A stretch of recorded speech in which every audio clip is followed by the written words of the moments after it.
Happy Easter! Happy Easter! Happy Easter! Sana Easter na tayo. Bakit pa nasa Good Friday pa rin, ha? Dahil kailangan maging masaya po tayo, amen? Amen! Happy Friday, all rise. Parang ginutong ako. Parang ang rise, no? Kasi tapos na tayo sa all in, all out. Ngayon, all rise. Hindi ko alam ba ang susunod. Ayan. So, medyo bibilisan lang po natin dahil may meeting daw mamaya. So, good night po. Salamat. So, okay. All, sa'yo to. Hindi ko lang nakita. Sa'yo to. Anyways, no? All right. Ayan. Hindi ko lang nakita kasi. Anyway, ang ating pag-usap is all rise dahil Easter, no?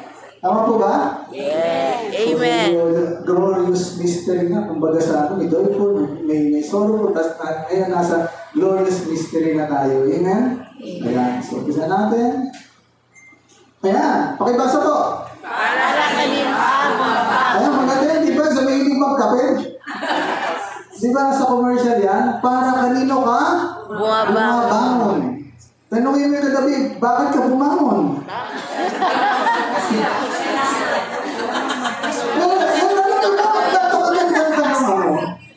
Hindi ba? Eh kasi, ito isang bagay na araw-araw natin ginagawa. Amen? Pinagdalagin ko kasi kapag bumabangon, minsan tinatamad pa nga eh. Hello? Diba? Pero kailangan natin isipin, bakit ako babangon na naman bukas ng umaga? Eh bakit ako bumangon kanina? Karamihan siguro bumangon dahil kailangan bumangon. Kung hindi, mahirap na. Hindi ba? Amen? So, ibig sabihin, kapatid, kung bakit kung tatanungin natin ating sarili, bakit nga ba ako mabangon? Bakit ba ako nabubuhay pa? Ba't kailangan mo pang gumilos? Ba't kailangan mo pang... Pero karamihan po naman natatanong natin, alam niyo yung sinasagot. Ba't ka ba nabubuhay? I'm sure. Eh kasi, siyempre sa family ko, di ba? Kailangan makapagtapos muna yung mga anak ko. Ibig sabihin, pag napagtapos na, pwede ka nang lumisan. Amen? So marami, no? Ang sagot din is, ikaw ba'y bumabangon para sa sarili mo? Ikaw ba'y bumabangon para sa asawa mo? O hindi ka na makabangon? Ikaw ba'y bumabangon para sa anak mo? Ikaw ba'y bumabangon para sa community? Well, iba-iba tayong sagot, no? Eh, wala, hindi naman natin alam. Kaya alam mo, iba kasi, lalo pag Lunes, di ba ang hirap bumangon? Alam nasa ba yun, hirap bumangon. Kasi papasok ka sa office, di ba? Nahirapan kami labatan dito, bumangon. Kasi wala kang gagawin. Di ba?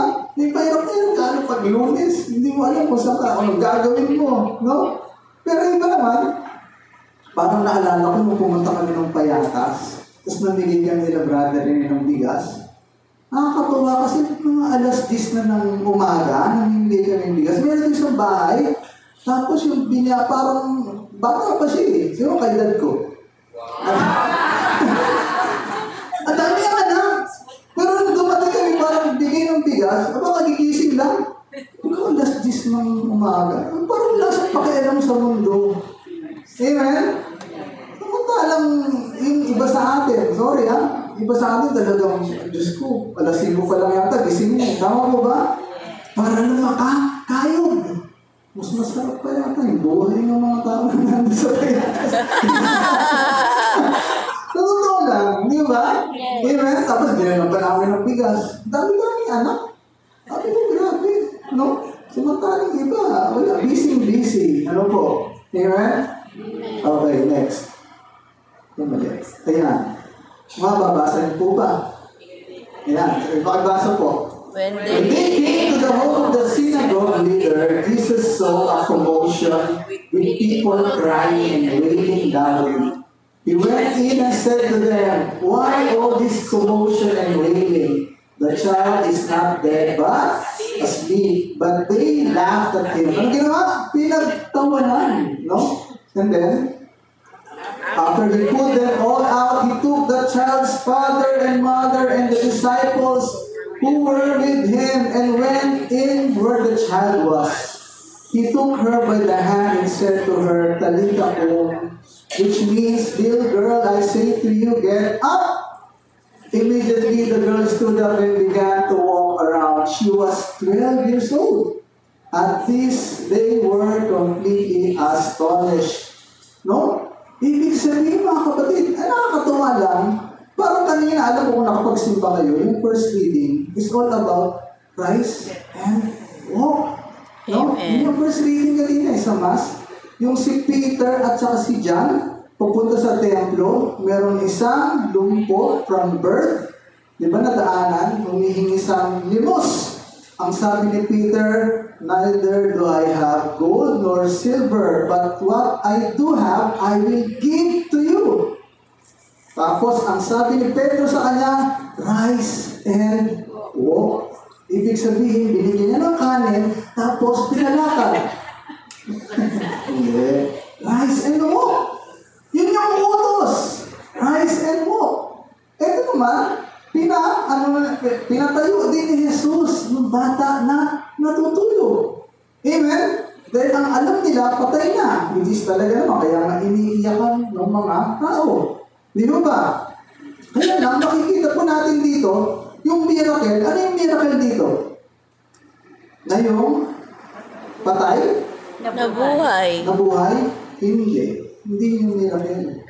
Ang miracle dito, yung patay, nakinig. Amen? Yung patay, nakinig. Samantaling mga tao sa paligid, hindi sila nakinig. Pinagtawanan nga nila si Jesus eh. Amen? Amen. Yung irony na yung isang patay, nakinig. Amen? Ganon din si Lazarus, nung siya ay namatay, ano sabi ni Jesus sa kanya? Rise, umalis ka dyan. Lumabas ka sa kinaroroonan mo. At si Lazarus, nakinig. Ibig sabihin mga kapatid, nagsisimula ang lahat sa pakikinig. Amen? Hindi mo magagawa ng isang utos pag hindi ka marunong makinig. No? Ang mga buhay, hindi marunong makinig. Pero ang patay, nakinig. Kaya nagkaroon ng buhay. Yung mga buhay na hindi marunong makinig, sila yung mga patay. Baliktad. And that's the irony. Yan po yung tinatawag natin. Ito yung miracle ng Panginoon. Na ang bawat isa sa atin, dahil lalong-lalo na ngayong Easter, dapat natuto tayo makinig para magkaroon ng buhay. Pakisabi, buhay. Buhay. Ayan, tingnan mo yung katabi mo kung buhay pa. Buhay. Amen. Salamat sa Diyos. Next. The empty tomb is a sign of life, hope, and love. Yung Easter, ito po yung mensahe sa atin. There is an empty tomb, no? Ibig sabihin, let's rise, iwanan ng tomb, no? Alam niyo, naalala niyo yung isang gospel na yung isang tao gustong sumunod kay Jesus. Pero ang sabi niya, Lord, sandali, babalikan ko yung tatay ko, namatay. Pero ang sabi ni Jesus, let the dead bury its own dead. Nakita na kayo ng patay, binibigay yung sarili niya. Di ba? Let the dead bury the dead. Ibig sabihin mga kapatid, kung ano man yan, huwag mo balikan. Amen? Kasi kapag sumunod ka talaga sa Panginoon, you have to surrender things, no? Like this, empty tomb. Ibig sabihin na empty tomb, iniwan ni Jesus, pati yung tomb. Kasi wala eh. Kasi yung tomb nagsisignify o nagsisimbolize ng death, na walang buhay, no? Sa buhay po natin, meron din tayo dapat iwanan paminsan-minsan, meron tayong dapat gawin, lalo-lalo na kung tayo ay susunod sa Panginoon. Amen? Meron tayong empty tomb sa ating mga buhay na dapat iwanan natin, baguhin na po natin. Amen? Naalala ko nung kami po ay nagpunta sa Santa Cruz, namigay po kami ng bigas, na yung biyayang bigas. So maganda, meron kami isang doon nakausap. Ewan ko, kailan palalabas ni Sister Sheila. Maganda yun, abangan nyo si Brother Alex. No, Brother Alex. Galing siya sa Tinduba, nakulong siya 15 years. Nakalabas na po ba yun? Hindi pa ano. Bali kay kwento ko na lang. Kasi, siya yung commander ng Batang City Jail. Ang gawain niya, simple lang naman, hitman, gun for hire. So kung meron kang gustong pabaril dito, pwede natin tawagin siya. Ganun ang trabaho niya. So kung, alam ko, na-interview siya ni Sir dito, that time. Ano talaga siya? Kung titignan niyo siya, aba, hindi niyo tatabihan. Kaya nakatabi niyo sa jeep, aba, baba na kayo. Kasi itsura niya talaga, puro tato, may tama pa nga dito, may mga saksak pa yata dito. Alam niyo gano'n? Pero ang laki ng pagbabago niya. Ang laki ng pagbabago niya. Example ng isang tao na patay, pero bumangon.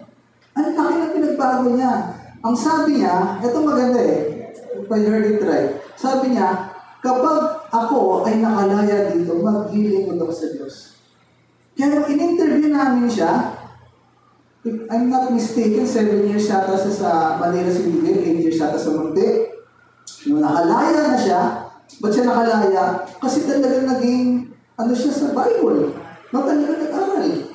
So siya ay nasa Santa Cruz, nandun siya sa Methodist na pinuntahan mo namin. Siya yung parang pinaka-head doon. Pero dating ang dala niya ba rin? Ngayon ang dala niya? Bible. Bible na. So ibig sabihin, ang laki ng pagbabago. Amen? Ito nakakagulat. Nung nagsalita siya, tayo, John 3:16, alam niyo, di ba? Siya hindi. Ang dami niya alam. Meron pa si Jeremiah 29:11, alam niyo ba, no? Nakita niyo, hindi natin alam. Why know the plans, di ba? Alam niyo yun. Ibang klase ang Diyos pag kumilos. And doon ko na-realize, ang isang tao, hindi mo pwede husgahan. Kahit na anong sama. Pwede siyang ibangon. Pwede siyang bumangon. Pero na-touch din ako sa sinabi niya. Sabi niya, karamihan ng mga kasamahan ko rito, mga sugatan. Bakit sugatan? Hindi sila tinatanggap ng lipunan. Ang tingin kasi sa kanila masasama. Sabi ko, kaya ang mga tao hindi nakakabangon dahil sa atin. Hindi natin sila hinahayaang bumangon. Nahuhusgahan, huhugalit sila. Ang dami po nila doon. Mga nakapatay na asawa, mga isa, Sputnik pa yung yung mga leader na kung ano. Ang mga nakagawa na hindi magaganda. Pero, ang maganda ron, yun nga, napakita nila na pwede magbago. Alam niyo ginagawa doon? Although, siyempre, Methodist Church siya. Ang maganda doon, pinapaliguan sila. Because nagkakaroon sila ng Bible study. Ayan. Alam niyo, meron pang reward sa kanila. If I'm not mistaken, 300 pesos yata kapag nakamemorize ka ng 5 verses sa Bible. May ganun pa sa kanila. Kaya, mas pa sila talagang nag-ano sila hindi na every Tuesday. Kaya lang, twice sa mga Tuesday na po sila. Di ba, parang, kung iisipin mo, parang, talagang and I just realized, ang kulang pala talaga sa kanila is love. Hindi sila minamahal, nakakalimutan sila ng lipunan. Kaya, ang kulang sa isang tao pag nag-rebelde is love. Yun talaga yung panapat. Kapag ang isang tao nagkakaroon ng problema, kulang na talaga sa love Pero nagkatabi mo, kulang sa love, di ba?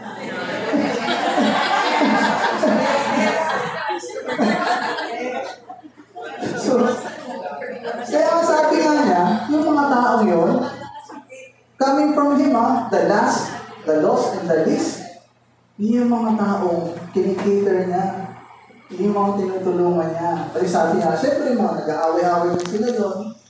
Ang dami yung tuwan kasi yung kumbaga sa kala mo napapanood mo lang sa mga movies. Hindi, totoo pala, mga bahay, yung mga, ang probinsyano, totoo pala siya, na talagang, ang tao pwedeng magbago. Pwedeng ulit bumangon. Sa pagkakadapa, pwede tayo ulit kumain. Amen? Amen. Sabi nga naman, babangon tayo. Di ba? Mahirap na kung sa cemetery mangyari. Babangon. Anyway, dito, sabi dito, John 5, verse 8. Then Jesus told him, rise, pick up your mat, and walk. Yung isang lumpo din. Yun din ang sinabi ng Panginoon. You should rise and pick up your mat and walk. Ano ibig sabihin? Ang una-una po pala lang gagawin is pag nakinig sa Diyos, you should rise. Tumayo ka muna. Amen? Sa pagkakadama mo, kailangan tumayo. Tutulungan ka naman ng Panginoon. Tutulungan naman po tayo ng Panginoon. Amen? Amen. Kaya nga sabi ko, na-realize ko dati. Na-realize ko lang na, kasi, ang ano pala, yung from Egypt to Israel, pag nilakad mo pala siya, nasa mga, abuti ka lang 10 days. 10 days. Pag nilakad mo yun, from Egypt to Israel. Kasi naalala ko yung pumunta yung mga Egypt, yung mga Israelites, pupuntang Promised Land. It took them how many years? 40 years. Sabi ko ba ng tagal? Lakad. Pwede naman palang 10 days, makakarating ka na. Siguro, hindi kasi yung mga tao nakafocus sa gagawin nila. Amen? Nag-aaway-aaway sila, o baka kung sa